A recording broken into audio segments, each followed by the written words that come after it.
there is no God but Allah. Muhammad is the messenger of Allah. আল্লাহ ছাড়া কোনো মাবুদ নাই, নবী ছাড়া কোনো গতি নাই। গতি আছে না। আমার যুবক ভাইয়েরা, মাঝে মাঝে ওয়াজ হবে, আবার ওয়াজ হবে, ওয়াজও শুনতে হবে, ওয়াজ শুনতে হবে। হাশরের ময়দানে আমার নবী, আপনার নবী রহমাতুল আলামিনকে শাফাতের ক্ষমতা দিবেন কে? আল্লাহ রাব্বুল আলামিন বলে গো, হাশরের ময়দানে আল্লাহ রাব্বুল আলামিন ফামান ইয়ামাল মিসকালা যাররাতিন খাইরান ইয়ারা ওয়া মান ইয়ামাল মিসকালা যাররাতিন শাররান ইয়ারা। যাররা যাররা পরিমাণ হিসাব নেওয়া হবে গো। আপনি রাতের বেলা চুরি করেছেন, মনে করতেছেন আমরা দাদা দেখে নাই, বন্ধু দেখে নাই, যা কেউ দেখে নাই, দেখেছেন কে? এই পুঙ্খানু হিসাব হাশরের ময়দানে হবে রে। ওই ময়দানে মানুষ যখন উঠবে, মাঠটা পুরা মাটির মাঠ থাকবে, কোনো গাছ থাকবে না। যখন আপনার মাথার উপরে সূর্য তাপ দিবে, মাথার উপরে যখন মগজগুলো বাতের মারের মতন ছিটটা ছিটটা পড়বে রে বাবা, মার সামনে দিয়া সন্তান যাবে, এটা মায়ার বন্ধন, সেদিন কথা বলবে না। স্বামীর সামনে দিয়ে স্ত্রী থাকবে রে, এই মায়ার বন্ধন কোনো কাজে আসবে না। ওই কঠিন ময়দানে মানুষ নাফসি নাফসি বলে কাঁদবে গো। আর মাথার উপরে সূর্য লাগবে, যে যেই পরিমাণ গুনাহ করবে সেই পরিমাণ পানিগুলা ঝরে ঝরে নিচে পড়বে। কেউ গিরা পানিতে সাঁতার কাটবে, কেউ হাঁটু পানিতে সাঁতার কাটবে, কেউ কোমর পানিতে সাঁতার কাটবে, কেউ গলা পানিতে সাঁতার কাটবে। পোল্ট্রি মুরগি যেমন করে মেশিনে ঢুকাইয়া দিলে পাখাগুলা যেমন করে ছিলে যায়, হাশরের ময়দানে যখন তোমার গায়ের মধ্যে গরম পানিটা লাগবে রে, এই গরম পানিটা কেমন জানোনি? এই গরম পানিটা হলো দুনিয়ার আগুনের চাইতে 70 গুণ গরম, 70 গুণ গরম, 70 গুণ গরম। দুনিয়ার মধ্যে আগুন লাগলে ফায়ার সার্ভিসে আগুন নিভাইতে আসে, পুরা দেহের যন্ত্রণা শেষ করার জন্য ডাক্তারের কাছে নিয়ে যায়, কিন্তু সেই দিন তোমার পুরা দেহ বালা করার কেউ থাকবে না রে। সবার শরীর থেকে হাড্ডিগুলা এমন ভাবে খুইলা যাবে গো, মানুষ নাফসি নাফসি বলে কাঁদবে। একদিন ন, 2 দিন ন, ওই মাঠের মধ্যে এই অবস্থা মানুষ 50,000 বছর থাকবে। কোন নবী সেই দিন আওয়াজ করতে পারবে না, কারণ আল্লাহ সেদিন কাহার হয়ে বসে যাবেন, আল্লাহর সামনে কথা বলবেন, কোন নবীর পক্ষে সম্ভব না। সব নবীরা পর্যন্ত নাফসি নাফসি বলে কাঁদবে। আমরা যারা উম্মত ওই হাশরের ময়দানে উঠবো, আমরাও নাফসি নাফসি বলে কাঁদবো। এবার আমরা দৌড়াই আদম নবীর কাছে যাব। এই কথাগুলো সবাই জানেন। তারপরে ওই জাহেলে মুরাক্কাব নায়েবে শয়তান, ইউটিউব মৌলবী, গুগল মুফাসসির, ফেসবুক মুফতি, এই মৌলবীর জ্বালায় ফেসবুক প্রতিষ্ঠা হয়ে গেছে। কথা বলেন ঠিক কিনা? সকালে এক কথা, বিকালে আরেক কথা। এখন দেখতেছি বাজান আল্লাহর নামও বাদ দিয়া দে, এখন দেখতেছি দুনিয়ার রঙে রঙিন হয়ে গেছে। আর ইসলামের বলি আওড়ানো মানুষগুলো, খেলাফতের বলি আওড়ানো মানুষগুলো এখন এক অভিন্ন ট্যাবলেট খাইয়া মাথাল হইয়া ঘুরতেছে, শুধুমাত্র চেয়ারের জন্যে আর ক্ষমতার জন্যে। কথা কোন ঠিক কিনা?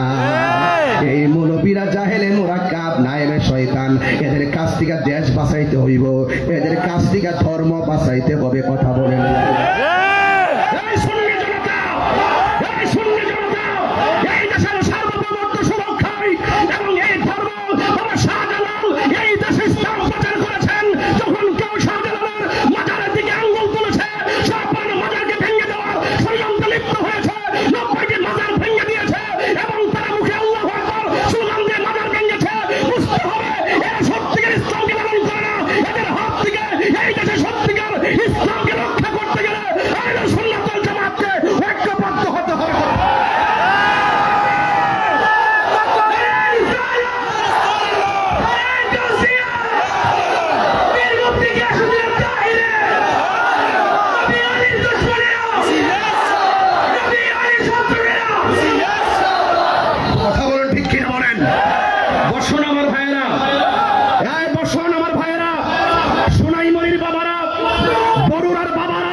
লড়াই হবে সেখানে। আল্লাহর ওলির মাজারকে ভেঙ্গে নয়, আল্লাহ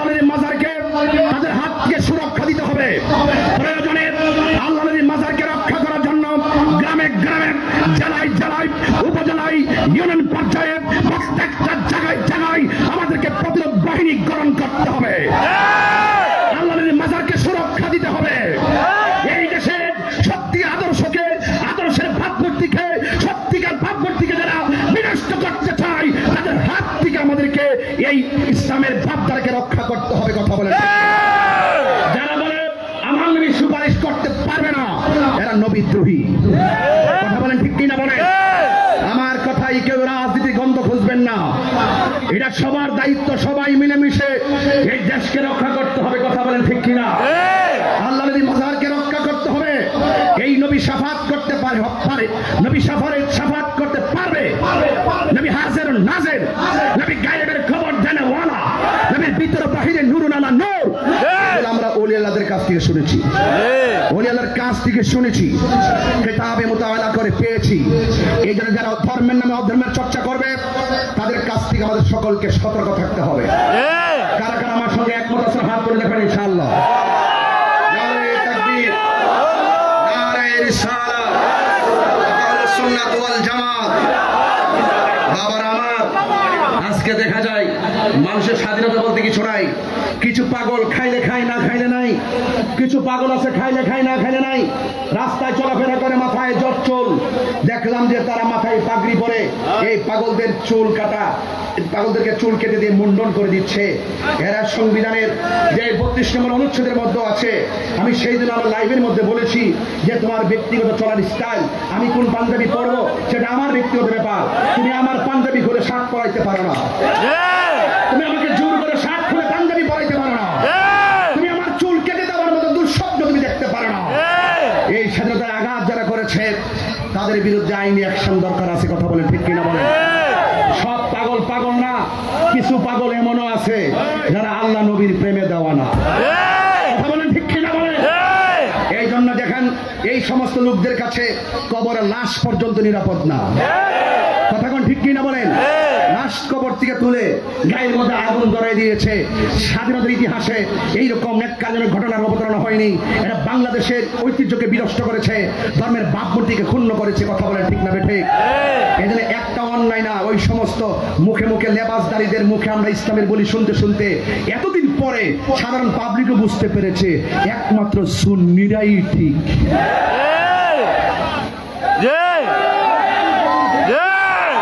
হাত তুলে বলুন প্রমাণ হয়েছে কিনা বলেন? প্রমাণ হয়েছে কিনা বলেন? কেন সুন্নিরার সত্য হক প্রমাণ হয়েছে? কারণ সুন্নিরা নবীর পক্ষে, সুন্নিরা ওলি আল্লাহদের পক্ষে। ওই সমস্ত মৌলবীরা যখন দেখি টর্নেডো আসে, সিডর আসে, আইলা আসে, নার্গিস আসে, ভূমিকম্প আসে, ঘূর্ণিঝড় আসে, করোনা আসে, তখন বয়ে বয়ে রেকর্ডিং করে, ওলি আল্লাহর বাংলাদেশ, শাহজালালের বাংলাদেশ, রহম করো আল্লাহ, রহম করো আল্লাহ। ওই সময় সঙ্গীত খুব মজা লাগে। আবার ওই দেখবেন যত বড় বড় মাজার আছে সবগুলা বাক্সের দায়িত্ব আবার তাদের হাতে। বাক্সের টাকা নিয়ে নিয়ে তারা বড় লোক হইতেছে। ওলি আল্লাহর মাজার পছন্দ করে না, সুন্নিদের মাজার পূজারি কইয়া কইয়া ট্যাগ লাগায় দূরে রাখে বাক্সের টাকা খাওয়ার জন্য। কথা বলেন ঠিক কিনা? সব আমরা বুঝতেছি। পাগলার মাথা চুল কাটটা দাও, আর পাগলা নামে মসজিদ, পাগলা মসজিদ, এই মসজিদের গাট্টি গাট্টি ভরা কোটি কোটি টাকা নিয়ে খাইয়া পেট বড় করতেছ। একদিন বিচার হবে, বিচার হবে কর্ম অনুসারে, কঠিন হাসরে বিচার হবে কর্ম অনুসারে। কথা বলেন না ঠিক কিনা? আমার কথাই কেউ রাগ করবেন না। দিনের বেলা মাহফিল অনেকে খাওয়া দাওয়া করে আসেন নাই, এরপর আমি দাত্তহীন ভাষায় যা বলে যাই কোট করে রাখেন, প্রচার করেন। এবার হাসরের ময়দানে মানুষ নাফসি নাফসি বলে কাঁদবি। যারা নবীর দুশমন এরা কেমনে রে আমার নবীর সামনে মুখ দেখাবে? এই দুনিয়াতে নবীর পক্ষে কথা বললে অনেকে ভণ্ড বলে, বেদাতি বলে, অনেক ফতোয়াবাজি করে, কিন্তু হাসরের ময়দানে নবীর শান এমন ভাবে আল্লাহ তুলে ধরবেন বিরোধিতা করার কোনো সুযোগ। এই জন্য আমার নবী, আপনার নবী রহমাতুল লিল আলামিন ওই হাসরের ময়দানে তো সম্মান কত হবে শুনে যান রে বাবা। এবার আদম নবীর কাছে আমরা গিয়ে বলবো, আদম গো, আপনি আমাদের আদি পিতা, আপনি আমাদের জন্য সুপারিশ করেন। আদম আলাইহিস সালাম বলে আমি পারবো না। ইব্রাহিম নবী বলে আমি পারবো না। জাকারিয়া নবী বলে আমি পারবো না। ইউনুস নবী বলে আমি পারবো না। ইয়াহইয়া নবী বলে আমি পারবো না। দাউদ নবী বলে আমি পারবো না। শেষ পর্যন্ত আমরা ঈসা রুহুল্লাহর কাছে যাব। ঈসা রুহুল্লাহর কাছে গিয়ে বলবো, নবী গো, আপনি তো অনেক দামি, আমার নবীর একজন উম্মত, নবী হইয়া দুনিয়াতে গেছেন, কিন্তু আপনি নবীর উম্মত হওয়ার জন্য দরখাস্ত করেছেন। আল্লাহ আপনাকে নবী থেকে উম্মত হিসেবে নবীর কাছে কবুল করেছেন। ইয়া রাসূলুল্লাহ, ইয়া ও নবী গো, মেহেরবানি করে আপনি একটু সুপারিশ করেন না। ওই হযরতে ঈসা নবী বলবে, আমি পারবো না, তবে আমি একটা রাস্তা দেখায় দিতে পারি। কই কোন রাস্তাটা?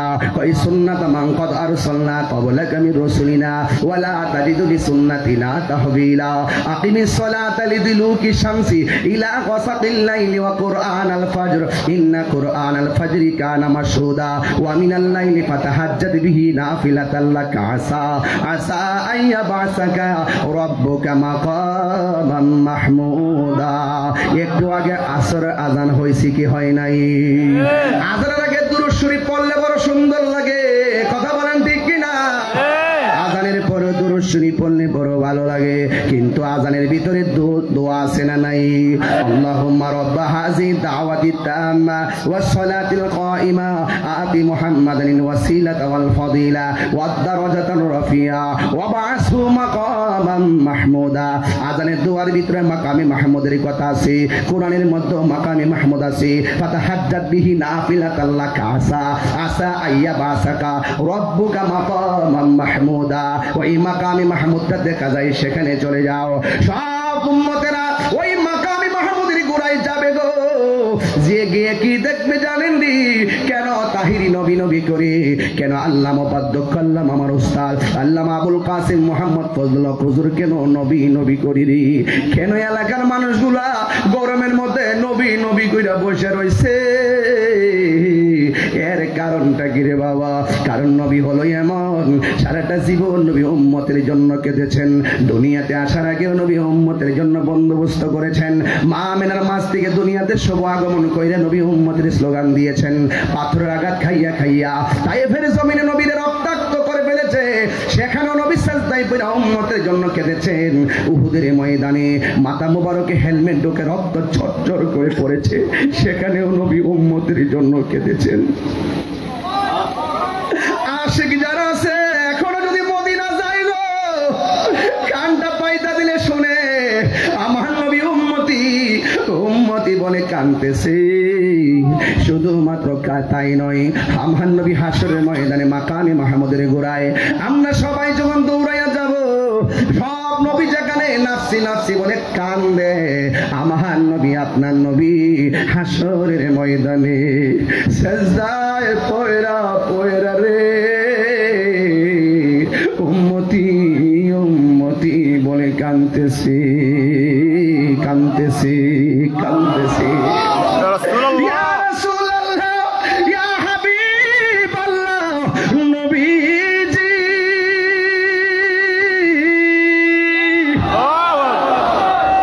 আপনার উম্মত সব নবীর কাছে গেছে, কেউ কুলে বিরাই নাই, আপনার কাছে এসেছি গো ইয়া রাসূলুল্লাহ, মেহেরবানি করে আপনি একটু সুপারিশ করুন না।